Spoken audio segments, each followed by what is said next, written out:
अब दैत्यों ने कहा कि हम देवताओं का बहुत ही संग देने वाले मेरे गोविंद, और सबने आयोजन बनाया कि अगर हम कहेंगे कि हम देवता हैं, हम मुख की तरफ लगेंगे, तो देवता बुद्धि के कम है। उनको तुरंत लगेगा कि अगर देवता कह रहे हैं तो इसमें कुछ इनका षड्यंत्र होगा। जैसे ही देवताओं ने कहा हम मुख की तरफ लगेंगे और भैया आप सभी मूंछ की तरफ लग जाओ, दैत्यों ने कहा अच्छा तुम ही होशियार हो, अमंगल भाव हमें दे रहे हो और मुख की तरफ आप लग रहे हो। नहीं नहीं, ऐसा नहीं होगा।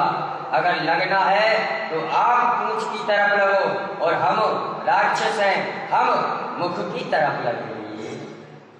तो देवताओं ने कहा जैसा आप कहो वैसा ही उचित है। आज सभी देवता मूंछ की तरफ चले गए और जितने भी दैत्य थे सब मुख की तरफ आ गए।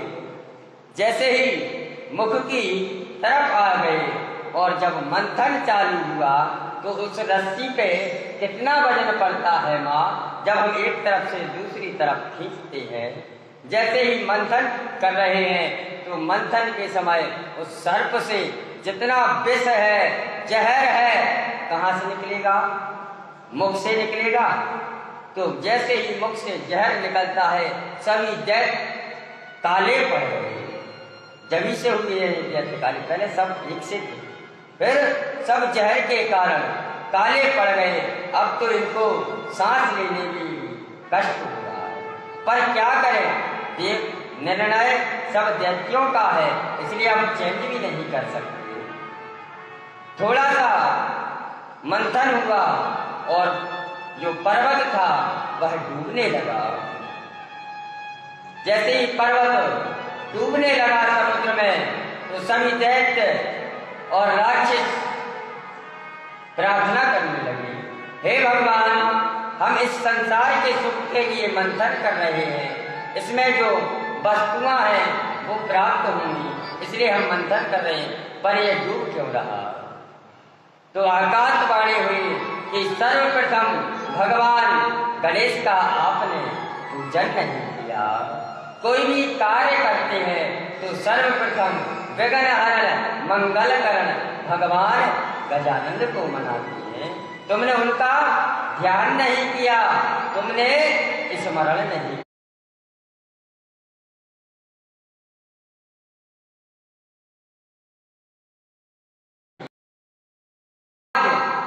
सभी देवताओं ने, दैत्यों ने भगवान गजानन का पूजन किया, पुनः मंथन आरंभ किया। जैसे ही मंथन आरंभ किया और मंथन करते करते अब तो धीरे धीरे उसमें से रत्न प्राप्त होने लगी। विष्णु पुराण में 18 रत्नों का उल्लेख है और भागवत महापुराण में 14 रत्नों का उल्लेख है कि 14 रत्न समुद्र मंथन से प्राप्त हुए। तो वह कौन से रत्न हैं हम आप श्रवण करें। सर्वप्रथम कामधेनु गाय का प्रकट हुआ। बोलो गौ माता की। वह गाय ऋषियों को दे दी। किसको दी? ऋषियों को दे दी।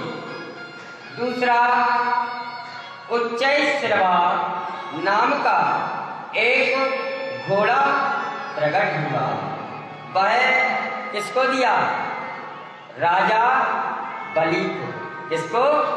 राजा बलि को घोड़ा दिया। और आगे चलकर चंद्रमा प्रकट हुआ। वह किसको दिया? किसको दिया चंद्रमा? भोलेनाथ किसको दिया? भोले नाथ को। जो चंद्र आज भी सुशोभित रहता है मेरे भोलेनाथ के सिर पर। और तीसरा ऐरावत हाथी। क्या? ऐरावत हाथी निकला, वो किसको दिया? राजा इंद्र को। और आगे चलकर कौस्तुभ मणि निकली। क्या निकला बाबूजी? कौस्तुभ मणि निकली, वह किसको दी? भगवान नारायण को अर्पण की। और उसके बाद में एक कल्प वृक्ष निकला। क्या निकला बाबूजी? कल्प वृक्ष, वह स्वर्ग में भेज दिया। और आगे चलकर एक अप्सराएं निकली, तो अप्सराओं को भी स्वर्ग की शोभा बढ़ाने के लिए भेंट कर दिया। अब तो महाराज 8वें स्कंद में गए। आगे चलकर लक्ष्मी मैया को ऐसे सभी रत्न प्रकट हुए। और जैसे ही अमृत का कलश प्रकट हुआ, जैसे ही